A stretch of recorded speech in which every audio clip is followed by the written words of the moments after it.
እንዴ እሺ ግቢው ለቆ የት ሄደ ለዛስ ለምንድነው ክፍሏን ቆልፋ የተኛችው ቆይ እንዴ ዳጣ ቆይ አብረው ቢሆንስ አንቺ ደምጥ እንደዛ ይባል ኪዲን ይደብራል እንዴ ኑ በቃሽ እንፈልጋው ነው በጥግ በኩል እሺ በቃ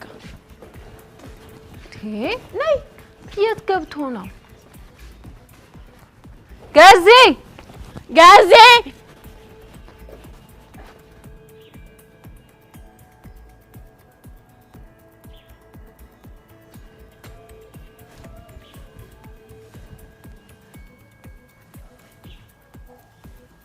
እንዴ ጋዜ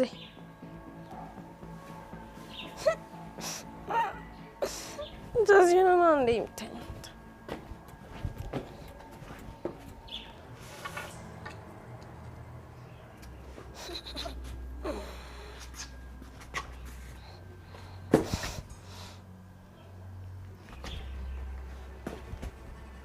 هذا قازي سمو قازي هاي سمو من دي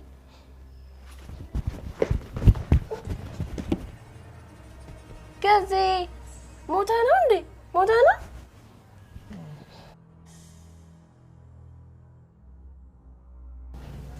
أنا قازي موتاكنا عندي تنساك أرتين ناتي أنا لك አጋንንት ተጠልፎታል ሰው መስለውኝ ነው እንጂ መቼ ተጠጋቸው ነበር ወይኔ ገዛይ እና ማን ናቸው በቀን አጋንንት እኮ ነው ጠልፎ ይጣለኝ በግቢው ማንንም የለ ብዬ ፈንዳ ጎላጃልኩኝ ተየት መጡ ሳለላቸው ደርግ መውጣሉኝ እንጂ ተደራጅተው አጋንንት ተደራጅተው አጋንንት መተኝ አጋንንት ወይኔ በቀኑ ወይኔ ገዛኝ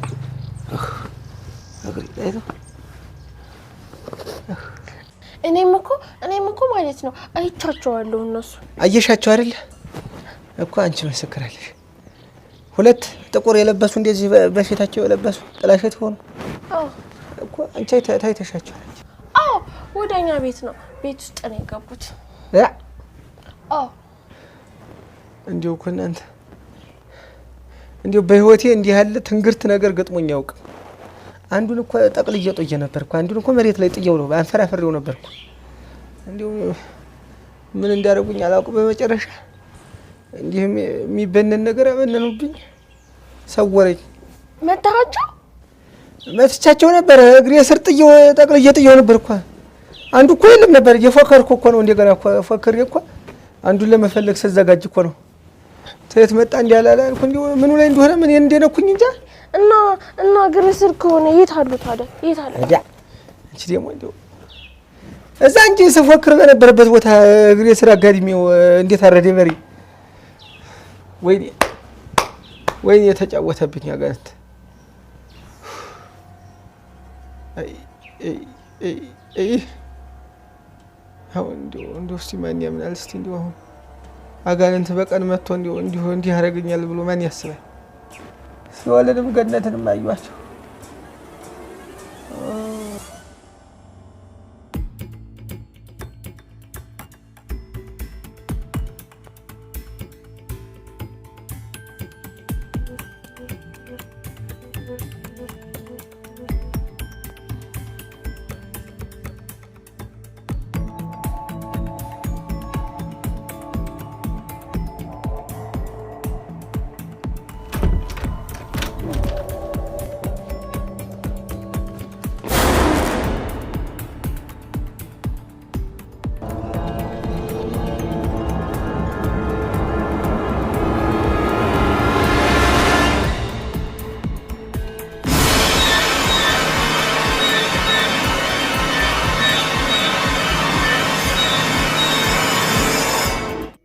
በዚህ መሃል እኔና ሃሪ ዳግም ሰርጋችንን ለመደገስ መዘጋጀት ጀምረናል።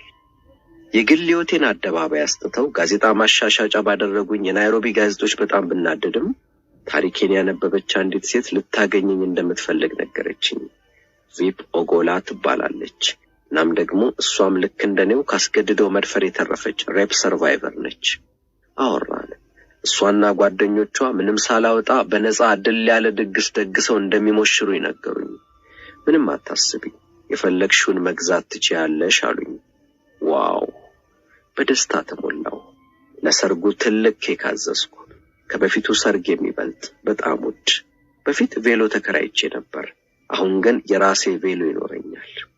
እንደ ጎርጎሮሳውያን አቆጣጠር በሐምሌ ወር 2005 የመጀመሪያው ሰርጌ ሊደረግ ከነበረበት 7 ወራት በኋላ እኔና ሃሪ ተጋባን።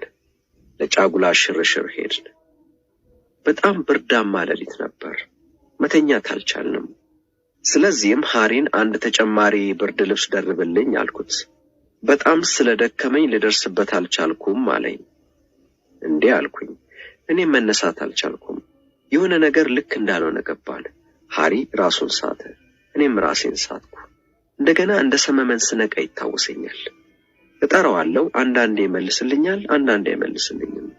እንደምንም ራሴን ገፍቼ ካልጋው ወድቄ ተዘረጋሁ። መውደቄ ጥንካሬ ሰጠኝ። እየተሳብኩ ወደ ስልኩ ሄጄ ጎረቤቴ ጋር ደውዬ ችግር ተፈጥሯል፣ ሃሪ ራሱን ስቷል አልኳት። እሷ ወዲያው ደረሰች። እኔ ግን እንደምንም እየተንፏቀቅኩ በመሃሉ ራሴን እየሳትኩ በስንት መከራ በሩ ጋር ደርሼ ከፍቼላት ሰዎች እየጮሁ ሲገቡ ራሴን እንደገና ሳትኩ። ስነቃ ሆስፒታል ውስጥ ነኝ።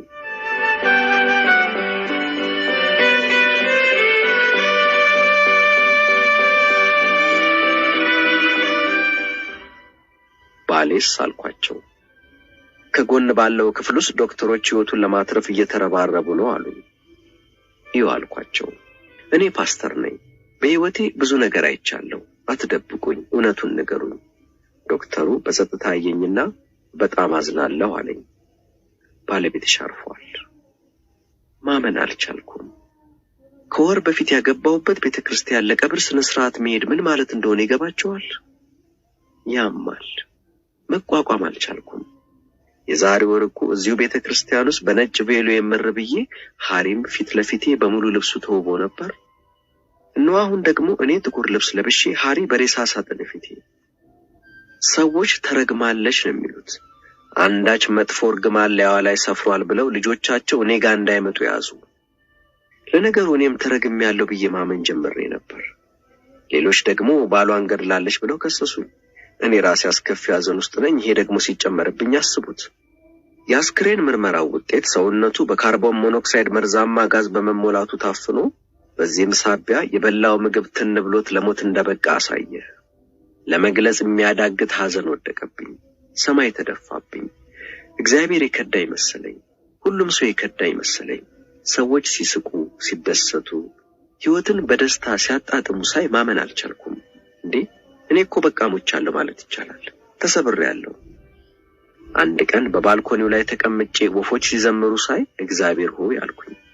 እንዴት ነው የሰማይ ወፎችን እየተንከባከብክ እኔን የረሳኸኝ? በዛው ቅጽበት አንድ ነገር ተገለጠልኝ። በቀን ውስጥ 24 ሰዓታት አሉ። በሐዘንና መከፋት ተጨብጠ የቤትን መጋረጃ ጋርደ ተከዘ ብትቀመጥ እነዚያን ያለፉ 24 ሰዓታት ማን ነው መልሶ የሚሰጥህ? ማንም እነዛን የባከኑ 24 ሰዓታት መልሶ አይሰጥም። ማንም። እናም በዚሁ ከቀጠልክ ሳይታወቅ ሳምንት ይሆናል፣ ከዛ ወር፣ ከዛ ዓመታት። አስከፊ እውነታ። መቼም ቢሆን እንደማላገባ ለሁሉም ሰው ተናገርኩ። እግዚአብሔር ባሌን ወሰደው። እንደገና ያንን የማጣት ህመም የማስተናግድበት አቅም የለኝም። ሐሳቡ ብቻውን ያርዳል። ለማንም የማልመኘው ነው። የሚቻል ህመም አይደለም። ጥፍርሽ ውስጥ ገብቶ ይሰማሻል። ቢሆንም ግን አንድ ሰው ነበር። አሁን አንድ ሰው ነበር። ቶኒ ጎባንጋ ይባላል። እየመጣ ያጫውተኛል። ስለ ባሌ እንድነግረው ይጠይቀኛል። ከባልሽ ጋር ስላሳለፍሽው ጥሩ ጊዜያት ንገሪኝ ይለኛል። አንድ ጊዜ ለ3 ቀናት ሳይደውል ቢቆይ ተናደድኩ። አልኩኝ። እንዴት ነው ነገሩ? ከዚህ ሰው ፍቅር ሳልወድቅ አልቀረሁም። ቶኒ ላግባሽ ሲለኝ እስቲ ከዚያ በፊት መጽሔቶች ግዛና ስለኔ የተጻፉትን ሁሉ ካነበብኩ በኋላ የምትወደኝ ከሆነ ንገረኝ አልኩት። ስለኔ የተጻፉትን ሁሉ አንብቦ መጣና አሁንም እወድሻለሁ፣ ላገባሽ እፈልጋለሁ አለኝ። ይኸውልህ አልኩት፣ ሌላ ነገር ደግሞ አለ። ልጆች መውለድ አልችልም። ስለዚህ ልንጋባ አንችልም። ልጆች የእግዚአብሔር ስጦታ ናቸው አለኝ። ልጆች ካገኘን አሜን፣ ካልሆነም አንቺን ማፍቀሪያ በቂ ጊዜ ይኖረኛል።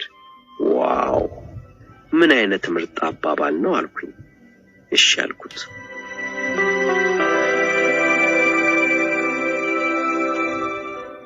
ቶኒ ለቤተሰቦቹ ሲነግራቸው በመጀመሪያ በጣም ደስ አላቸው።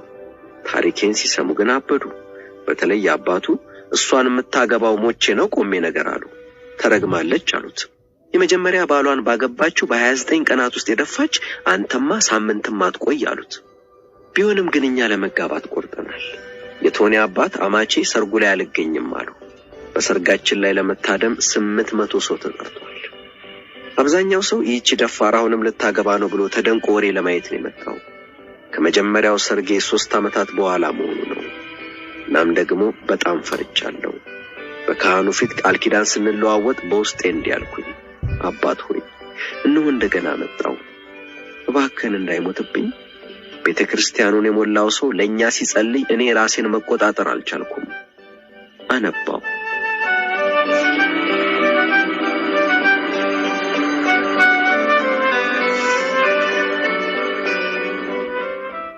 በተጋባን በአመቱ አንድ ቀን አሞኝ ወደ ሐኪም ቤት ሲሄድ ያልጠበቅኩት የምስራች ደረሰኝ። ዶክተሩ አርግዘሻል አለኝ።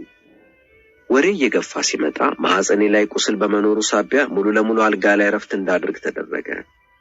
ቢሆንም ምንም ችግር ሳያጋጥመኝ የመጀመሪያ ሴት ልጃችንን በቀዶ ሕክምና ተገላገልኩ። ታሂሌ አልናት።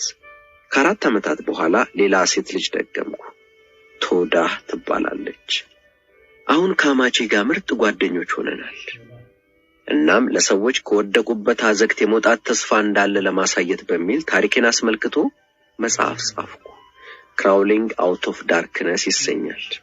ያሳለፍኩትን ሁሉ እንዴት ከከበበኝ ጨለማ እየተሳብኩ እየቧጠጥኩ እንደወጣሁ ያውሳል። ካራ ኦልሙራኔ የተሰኘ ድርጅትን ማቋቋሚያለሁ። ካስገድዶ መድፈር ተራፊዎች ሬፕ ሰርቫይቨርስ ጋር ነው የምንሰራው። አሁን ካስገድዶ መድፈር ተራፊዎች ጋር እኔ እንደዛ ብዬ ነው የምለው። ያስገድዶ መድፈር ተጠቂዎች ሳይሆን ያስገድዶ መድፈር ተራፊዎች። ምክርና የተለያዩ ድጋፎች እንሰጣለን። ሕይወትንና የውጭውን ዓለም በተስፋና በብሩህ መንፈስ እስኪቀላቀሉ ድረስ ድጋፍ እያገኙ የሚቆዩበት መቆያ ቤት ነገር ለማቋቋም አስበናል። የደፈሩኝን ሰዎች ይቅር ብያቸዋለሁ። ቀላል አልነበረም። ቢሆንም ግን ምናልባትም ስላደረጉት ነገር ፈጽሞ ግድ በሌላቸው ሰዎች ላይ እየተናደድኩ የማይሆን ነገር ውስጥ መግባት እንደሌለብኝ ተረዳሁ። እምነቴም ይቅር እንድልና ክፉን በበጎ እንድመልስ ነው የሚያበረታኝ።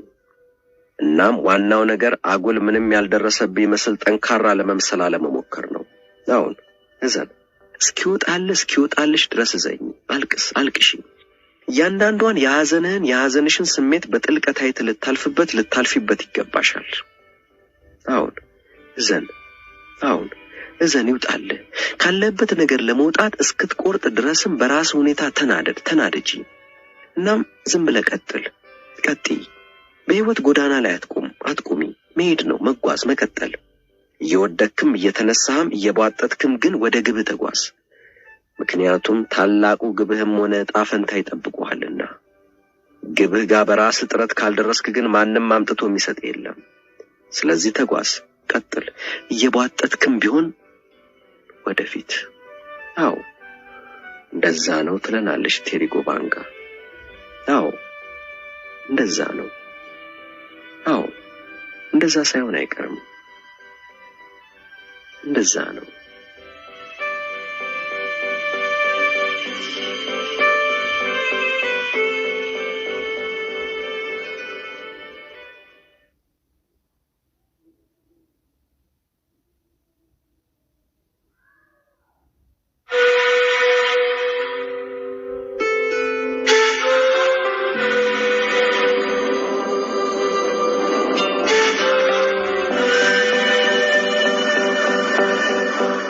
ማንበብም ሆነ መጻፍ ሳልችል ለ17 ዓመታት አስተማሪ ነበርኩ። የጆን ኮርኮራን አስገራሚ ታሪክ።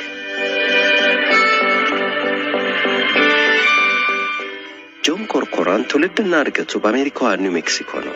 በፈረንጆቹ በ1940ና 50ዎቹ ሁለተኛ ደረጃን አጠናቆ ዩኒቨርሲቲ ገባ። ከዚያም በ1960ዎቹ አስተማሪ ሆነ ለ17 ዓመታት ያህል። ግን እዚህ ጋር አንድ ለዘመናት ደብቆ የያዘው ትልቅ ሚስጥር ነበረው። እርግጥ ማመን ይከብዳል፣ ቢሆንም እውነት ነው።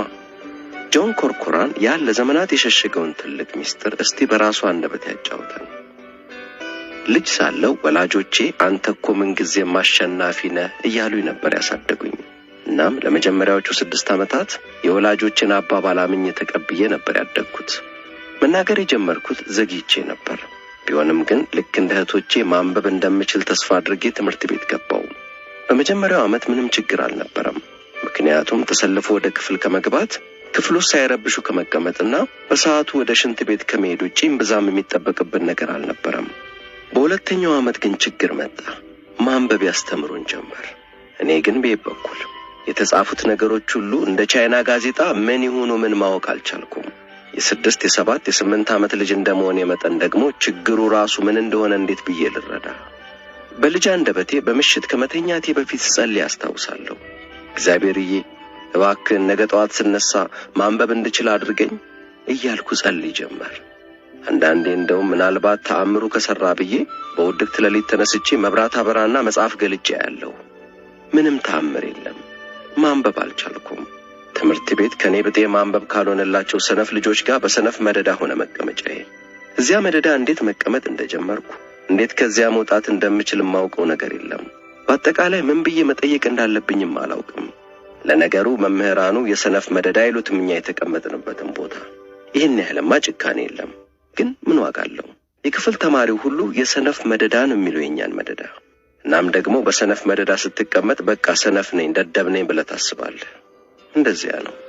አስተማሪያችን ለወላጆቼ ጎበዝ ልጅ ነው ቀስ ብሎ መቻሉ አይቀርም አለና ወደ 3ኛ ክፍል እንዳልፍ አደረገ። እረሱ ልጄ ጎበዝ ልጅ ነው አያቅተውም ማንበብ አያቅተውም አሉና ደግሞ ወደ 4ኛ ክፍል አዛወሩኝ። ፈጣን ልጅ ነው ያስታውቃል ይገባዋል አሉና ወደ 5ኛ ክፍል። ችግሩ ግን እየገባኝ አይደለም። ማንበብም እስካሁን ድረስ አልቻልኩም። 5ኛ ክፍል ስደርስ ማንበብን በተመለከተ በቃ መቼም አልችልም ብዬ ተስፋ ቆርጫለሁ። አቤቴኔ ስቃይ! ሁሉ ቀን ጠዋት ዩኒፎርም ለብሼ ወደ ትምህርት ቤት ሲሄድ ወደ ጦር ሜዳ መሄድ ያክል ነው የሚሰማኝ። የምንማርበትን ክፍል ስጣላው ለኔ ትምህርት ቤት ማለት የመጨረሻ የማልወደው ቦታ ማለት ነው። ትምህርት ቤት ጦር ሜዳ ነው ለኔ። የጠላት ወረዳ ውስጥ እንዳለው ያክል ነው የምቆጥረው። ከዚህ ለመትረፍ ደግሞ አንዳች ዘዴ መዘየድ አለብኝ። 7ኛ ክፍል ስገባ ውሎዬ ሁሉ የዳይሬክተሩ ቢሮ ሆነ። ተደባዳቢው እንኳን ረባሽ አስቸጋሪ ልጅ ሆንኩ። ዋና በጥባጭ ወጣኝ። ከትምህርት ቤት ተባረርኩ። ግን እኮ እንዲህ አይነት ባህሪ እንዲኖረኝ የምፈልግ ልጅ አልነበርኩም። እኔ ሌላ ሰው መሆን ነው የምፈልገው። እንዲሳካልኝ እሻለሁ። ጎበዝነቱ እንኳን ቢቀር ጥሩ ተማሪ መሆን እፈልጋለሁ። ግን አልቻልኩም። 8ኛ ክፍል ስደርስ ለራሴም ሆነ ለቤተሰቦቼ ማፈሪያ መሆን ያንገሽግሾኝ ነበር። በቃ ጸባይን ለማስተካከል ወሰንኩ። ምክንያቱም ሃይ ስኩል ውስጥ ጸባይን ካሳመርክ በትምህርት ስርዓት ውስጥ ተሽለክሉ ከማለፍ ትችላለህ። ስለዚህም ጸባይን አሳምሬ የመምህሮቼ ታዛዥ ሆኜ በስርዓቱ ውስጥ ለማለፍ ማድረግ የምችለውን ሁሉ ማድረግ ጀመርኩ። አትሌት መሆን ፈለግኩ። ጥሩ የአትሌቲክስ ችሎታ ነበረኝ። እናም ደግሞ ሂሳብ ላይ ጎበዝ ነኝ። ገና ትምህርት ቤት ከመግባቴ በፊት ነበር ብር መቁጠርና መዘርዘር እችል የነበረው። የማባዣ ሰንጠረዥንም ሽምድድ አድርጌ ይዣለሁ። ችግሬ ማንበብ ነው። እናንተ ፊደላት የምትሏቸው ነገሮች ለኔ ትርጉመ ቢስ ስዕሎች ናቸው። የቻይና ፊደላት በሏቸው ለኔ። ከማንም ጋር ደግሞ ተግባቢ ነበርኩ። ከፍተኛ ውጤት አምጥታ በወላጆች ቀን ስነ ስርዓት ላይ ንግግር እንድታደርግ ከተመረጠችው ልጅ ጋር ተጣብሻለሁ። የማላውቀው ተማሪና አስተማሪ አልነበረም። ሁሉም ጓደኛዬ ነው። የማይወደኝ ሰው አልነበረም። ስሜን መጻፍ እችላለሁ። ጥቂት ማስታወሳቸው ቃላትም አሉ። ግን አንድ አረፍተ ነገር እንኳን ሟልቼ መጻፍ አልችልም። ይታያችሁ፣ የ2ኛ ደረጃ ተማሪ ነኝ። የማንበብ ክህሎቴ ግን 2ኛና 3ኛ ክፍል ላይ ቆሟል። ማንበብ አልችልም። እናም ይሄን ሚስጥሬን ለማንም ትንፍሽ አላልኩም። ፈተና ላይ ጥያቄው ምርጫ ከሆነ አንዱ ጎበዝ ልጅ የመለሳቸውን መገልበጥ ነው። ወይም ደግሞ ብዙ ጊዜ እንደማድርገው የፈተና ወረቀቴን ለጓደኞቼ እሰጣቸዋለሁ። እነሱ የሰሩበትን ይሰጡኛል። አለቀ። ቀላል ነው። በጎበዝ አትሌትነቴ ሙሉ ስኮላርሺፕ አግኝቼ ወደ ኮሌጅ ስገባ ግን ሌላ ታሪክ ጠበቀኝ። የፈጣሪ አላህ አልኩኝ። እዚህስ መዋረዴ ነው። እንዴት አባቴ ልሆን ነው እዚህ? ኮሌጁ የቀድሞ የፈተና ወረቀቶች አሉት። የማህበራዊ ወንድማማችነት ሶሻል ፍራተርኒቲ ማህበር አባል ሆንኩ። ይህ እንግዲህ አንዱ የማጭበርበሪያ ዘዴ ነው። ክፍሉ ስማር ደግሞ ከአንዱ ከሚረዳኝ ጎበዝ ልጅ አጠገብ ሆናለሁ። ሁሌ የቀድሞ ፈተናቸውን ደግሞ የሚፈትኑ ፕሮፌሰሮች ደግሞ በሽ ናቸው። ለነገሩ እኔ እንኳን ሌሎች በጣም የተራቀቁ እንዲሁም አማራጭ ያጣ ሰው የሚወስዳቸው አይነት እርምጃዎችንም ወስዳለሁ። በአንድ ፈተና ወቅት ፕሮፌሰሩ ጥቁር ሰሌዳው ላይ 4 ጥያቄዎችን ጻፈና በቃ ምርጫ የለ ምን የለ መልሱን ጻፉ አለ። እኔ ለራሴ እንኳን መልሱን ይቅርና ማንበብና መጻፍ መችዬ ከክፍሉ መጨረሻ ጥግ ላይ መስኮቱ አጠገብ ነበር የተቀመጥኩት። እንደምንም ፊደላቱን እየቆጠርኩ እየሳልኩ ማለት ይቻላል 4ቱን ጥያቄዎች ከጥቁር ሰሌዳው ላይ ገልብጬ ወረቀቱን ውጪ መስኮቱ አጠገብ ለተቀመጠው ጓደኛ ሾልኬ ሰጠሁት። ይሄ ጓደኛዬ ማለት በትምህርት ቤቱ በጉብዝና ምናልባትም ተወዳዳሪ የሌለው ልጅ ነው፣ ግን ደግሞ በጣም አይናፋር ነው። አንዲት ሜሪ የምትባል የሚወዳት ልጅ አለች። እሷን አጣብሰኝ ብሎኛል። ምን ችግር አለው ብየዋለሁ። ደስ ብሎታል። ይኸው እንግዲህ የውለታውን ቀብድ ሊከፍል መስኮቱ አጠገብ አድፍጧል። ደፋር ልጅ እንኳን አልነበረም። ፍቅር ነው እንዲያደረገው። እንደምታውቁት ፍቅር ያጀግናል። ይልቅ ወደ ጉዳይ ልመለስ። እንደምንም የጻፍኳቸውን ጥያቄዎች በመስኮት አሾልኬ ሰጥቼው መልሱን ሰርቶ እስኪመልስልኝ በልቤ እየጸለይኩ የሚሰራ ለመምሰል ሞነጫጭራለሁ።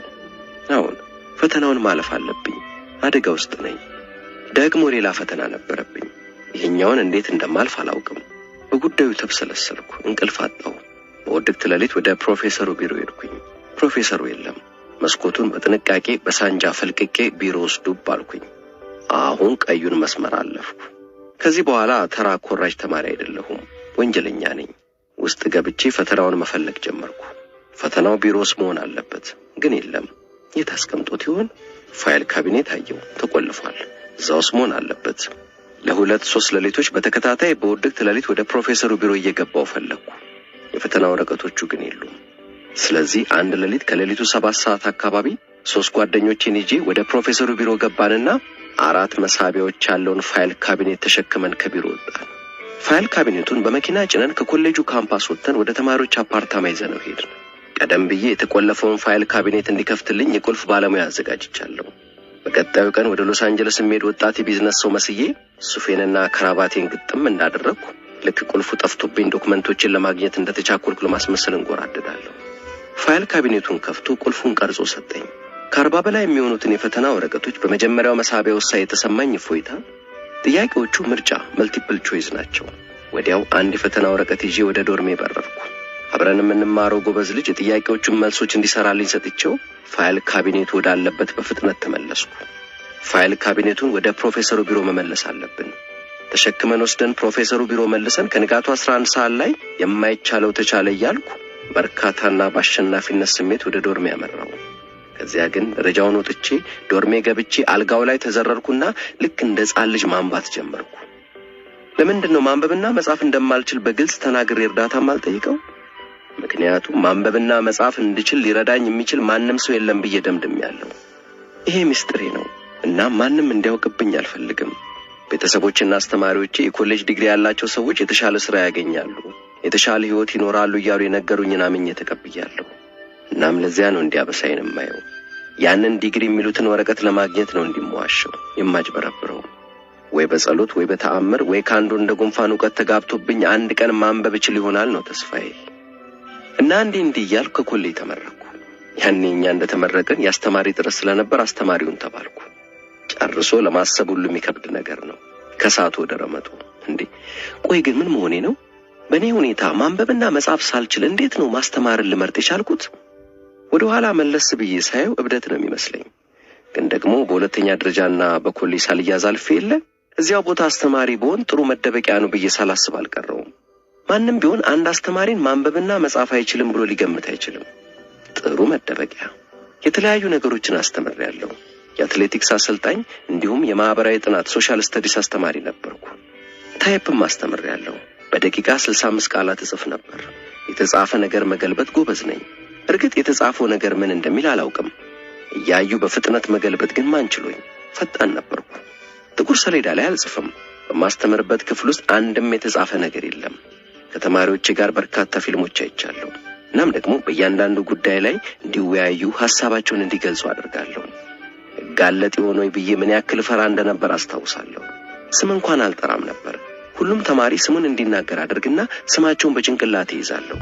በቃ እናም ደግሞ ልክ ትምህርት እንደተጀመረ 2-3 በደንብ የሚያነቡና የሚጽፉ ጎበዝ ልጆች እንዲረዱኝ አቀርባለሁ። ለኔ እንደ አጋዥ መምህር ናቸው። ማንበብና መጻፍ እንደማልችል ሊገምቱ አይችሉም። ማንም ማስተማሪን በዚህ የሚጠረጥር የለም። ትልቁ ፍርሃቴ የዲፓርትመንት ስብሰባ ነበር። በሳምንት አንዴ ይካሄዳል። መምህራኖች የሆነ ጉዳይ አንስተን ሐሳብ ስናንሸራሽር ብዙውን ጊዜ ርዕሰ መምህሩ አንዱን መምህር የተነሱትን ሐሳቦች ሰሌዳው ላይ እንዲጽፍ ያዛል። አቤት እኔን ይጠራኛል ብዬ እንዴት እንደምሰጋ። ቢሆንም ግን የመጠባበቂያ ዕቅድ አዘጋጅቻለሁ። ሰሌዳው ላይ እንድጽፍ ካስነሳኝ ምን ችግር አለው? እነሳለሁ። አንድ ሁለት እርምጃ ተራምጄ ደረቴን በእጄ ይዤ ወለሉ ላይ ድፍት ነው። ከዛ 911 ይደውሉ። ላለመያዝ የማላደርገው ነገር አልነበረም። እናም ፈጣሪ ይመስገን ተይዤ አላውቅም።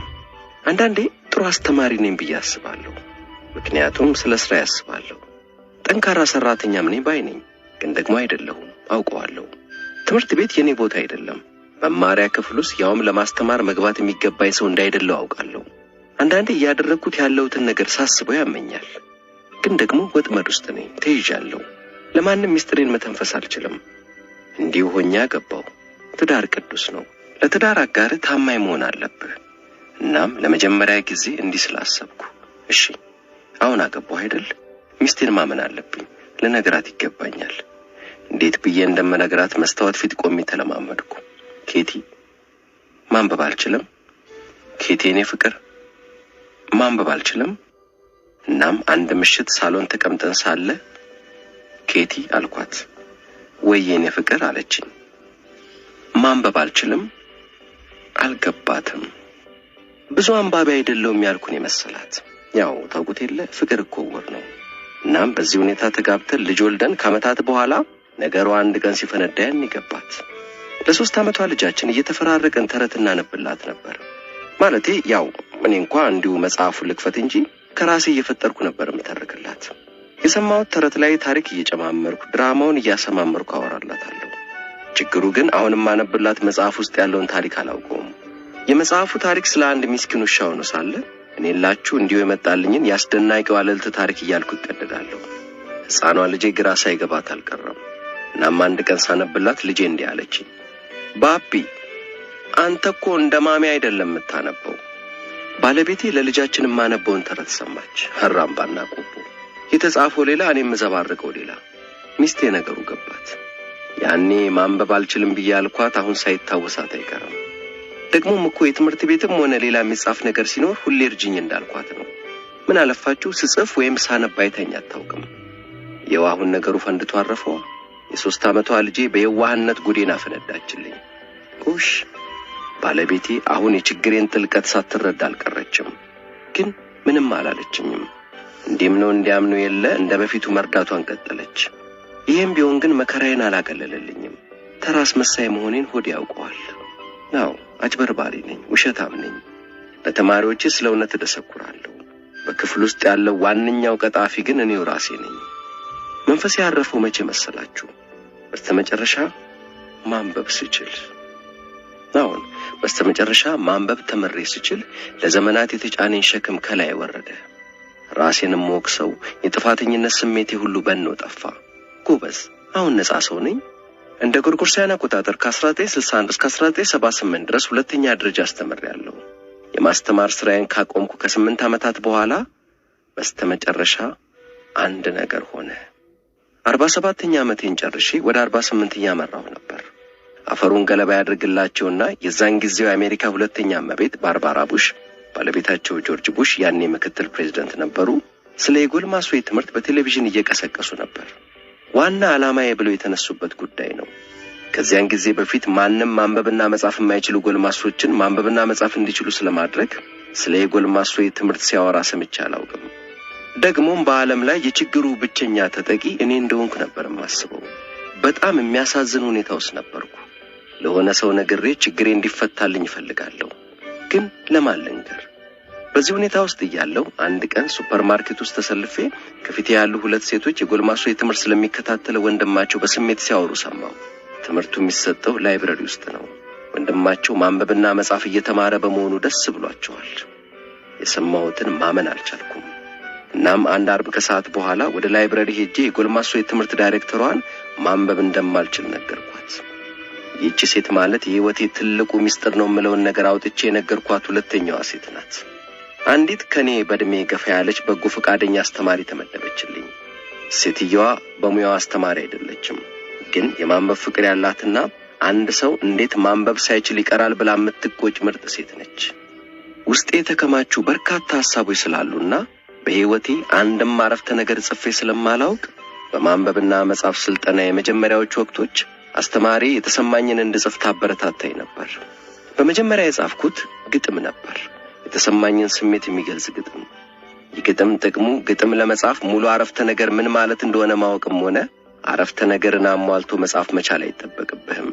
የማንበብ ብቃቴ የስድስተኛ ክፍል ተማሪን ያክል ሆነ። ሞቼ መንግስተ ሰማያት የገባው ያህል ተሰማኝ። ቢሆንም ግን ማንበብና መጻፍ የሚችል ሰው እንደሆንኩ የተሰማኝ ከ7 ዓመታት በኋላ ነው። ማንበብ እየቻልኩ ስመጣ አለቀስኩ፣ አነባው። ህመም ነበረው። አልችል ይሆን የሚለውን ሰንካላ ፍርሃቴን ተጋፍጫለሁ። በስተመጨረሻ ግን የነፍሴ ትልቁ ሽንኩር ተደፈነ። ማንበብ የማይችሉ ጎልማሶች በስሜት በስነ ልቦና በአካዳሚያዊ ዕውቀትና በመንፈስ እዛው ልጅነታቸው ላይ ነው ተንጠልጥለው የሚቆዩት። በታሪክ አነቃቂነት ብዙዎች ከማይምነት ለመውጣት እንደሚነቃቁ በመንገር ታሪኬን እንድናገር አስተማሪ ብትጉተጉተኝም እኔ ግን መቼም አላደርገውም ነበር ያልኳት። ያለውበት አካባቢ ለ17 ዓመታት ኖሬያለሁ። ሚስቴ፣ ልጆቼ እዚሁ ናቸው። ሚስቴ በሙያዋ ተቀጥራ የምትሰራ ሴት ነች። ቤተሰቦቼም እዚሁ አካባቢ ነው የሚኖሩት እና እንዴት ብዬ ነው ይህን ሚስጥሬን ማወራው? አይሆንም ብዬ ነበር። በስተመጨረሻ ግን ታሪኬን መናገር አለብኝ ብዬ ወሰንኩ። ይሄ ደግሞ ተራ ሚስጥር አልነበረም። በጣም አሳፋሪ ሚስጥር ነው። ትልቅ ውሳኔ የሚጠይቅ ነው። ቀላል አልነበረም። አንዴ ወስኜ ከተነሳው በኋላ ግን በመላው አሜሪካ መስማት ለሚችል ሁሉ ሚስጥሬን ዘግዝኬ ተናገርኩ። ለበርካታ 10 ዓመታት በስንት መከራ የጠበቅኩትን ይህን ሚስጥሬን በመላው ዓለም ነዛሁት። ላሪ ኪንግ ላይቭ ላይ፣ የኤቢሲ የዜና መጽሔት ላይ፣ ኦፕራ ላይ። እርግጥ ነው ለሰዎች ማንበብና መጻፍ ስለማይችል መምህር ታሪክ መስማት ምቾት አይሰጥም። አንዳንዶች ደግሞ ይሄ ሊሆን የማይችል ነው፣ የፈጠራ ታሪክ ነው ይላሉ። እኔ ግን ሰዎች እንዲያውቁት የምፈልገው ነገር ምንጊዜም ተስፋ መኖሩን፣ መፍትሄ መኖሩን ነው። ደደቦች አይደለንም። መማር እንችላለን። ማንበብና መጻፍ መማር እንችላለን። መቼም ቢሆን ደግሞ አይዘገይም። የሚያሳዝነው ነገር አሁንም ድረስ ሕፃናትና ታዳጊዎችን መሰረታዊ የማንበብና መጻፍ ክህሎት ሳያዳብሩ በትምህርት ስርዓት ውስጥ ባወጣ ያውጣቸው ብለን እንተዋቸዋለን። እናም ደግሞ ዝም ብሎ መምህራንን ከመውቀስ ይልቅ በቂ ስልጠና እንዲያገኙ ቢደረግ ይህን የውድቀት አዙሪት መስበር ይቻላል። ለ48 ዓመታት ያክል ጨለማ ውስጥ ነበርኩ። በስተመጨረሻ ግን ለዘመናት ጀርባዬ ላይ ተፈናጡ የነበረውን ጭራቅ አሽቀንጥሬ ጣልኩት። የትላንቴን ክፉ መንፈስ ቀበርኩት። ድህረ ታሪክ። ባለታሪኩ ጆን ኮርኮራን የማንበብና መጻፍ እክል ያለባቸውን ልጆችና ጎልማሶች የሚረዳ ድርጅት አቋቁሞ እየረዳ ነው።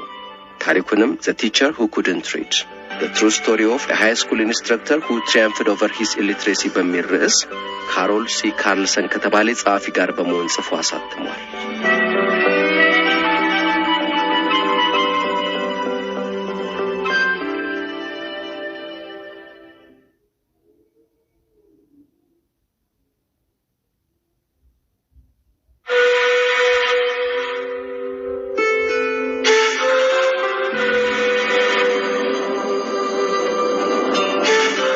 የዳግ ሊንድሴ ነገር። መፍትሄ ለጠፋለት ደዌ በራስ ጥረት መላ ፍለጋ። ተስፋ፣ ሳይንስና እምነት። ይህ ነው የኔ ስልት።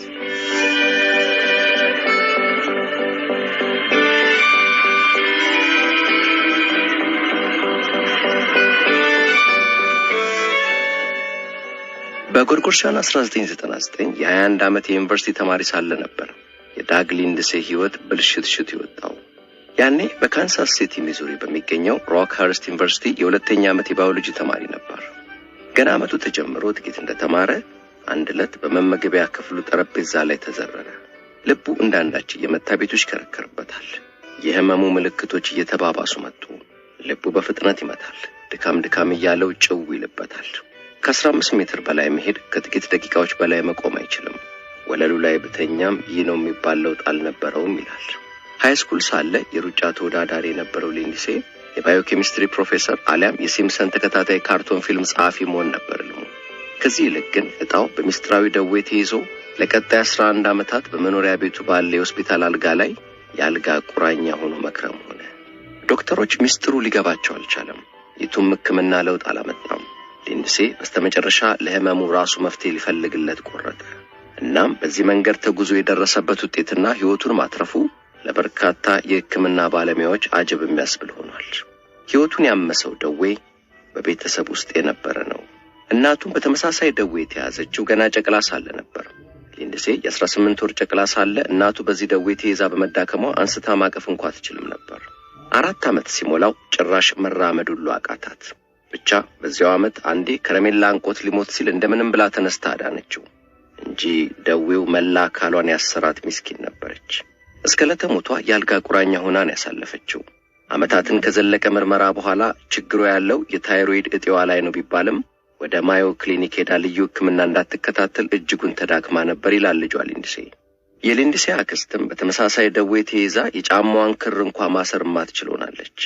ታዳጊ ሳለ የቤተሰቡ አባላት ሁሉ በዚህ መልኩ ከህይወት እየተገፉ ሲወጡ ያየው ሊንድሴ የእርሱም አካል ጊዜ ጠብቆ የሚፈነዳ የተጠመደ ቦምብ ይሆን እንዴ ሲል ሰግቷል። በስተመጨረሻ በጎርጎሮሳውያኑ 1999 በዚያች ዕለት የፈራው ደረሰ። የዚያን ዕለት ምሽት ለእናቴ ደውዬ ትምህርቴን ማቋረጥ እንዳለብኝ ስነግራት ሁለታችንም ተግባብተናል ይላል ሊንድሴ። ቤተሰቡ ላይ የወደቀው እርግማን እርሱም ላይ አርፏል። ከዚያን ጊዜ አንስቶ ሊንድሴ በቀን ለ22 ሰዓታት ያልጋ ቁራኛ ሆነ። 22 ዓመት ሲሞላኝ አምፖል እንኳን ለመለወጥ አበሳ ሆነ። አምፖሉን ካወረድኩ በኋላ ለረጅም ጊዜ አርፌ ነው ሌላ መቅጠም የምችለው። እጄን ከጥቂት ደቂቃዎች በላይ ወደ ላይ ማንሳት አልችልም። ልቤ በጣም ስለሚመታ አንዳንዴ ደረቴ ላይ ወረቀት አስቀምጬ ወረቀቱ በምቱ ኃይል ሲርገበገብ ይታያል። ሁሌ እንደደከመኝ ነው፣ ግን ደግሞ እረፍትም ያመጣል ለውጥ የለም። የልብ ምቴ ለሰዓታት 140 ይደርሳል። ጡንቻዎቼን ይሸመቅቀኛል። ካልጋዬ ከተነሳው ወይ ልበላ ነው ወይም ወደ መጸዳጃ ቤት ለመሄድ ነው ይላል። ለህመሙ መፍትሄ ፍለጋ ሆስፒታሎችን አካሏል። አለ የተባለ ስፔሻሊስት ጋር ሁሉ ሄዷል። የኢንዶክሪኖሎጂ፣ ኒውሮሎጂ፣ የውስጥ ደዌና የሌሎችም የህክምና ዘርፍ ስፔሻሊስቶችን አየ። ምንም ለውጥ የለም። ይህ ነው ሊሉት ያልቻሉት ህመም ነበር የያዘው። በተለይ አንዱ ዶክተር በስተመጨረሻ ወደ ሳይካትሪስት ሲመራው ሊንድሴ አሁንስ ችግሬን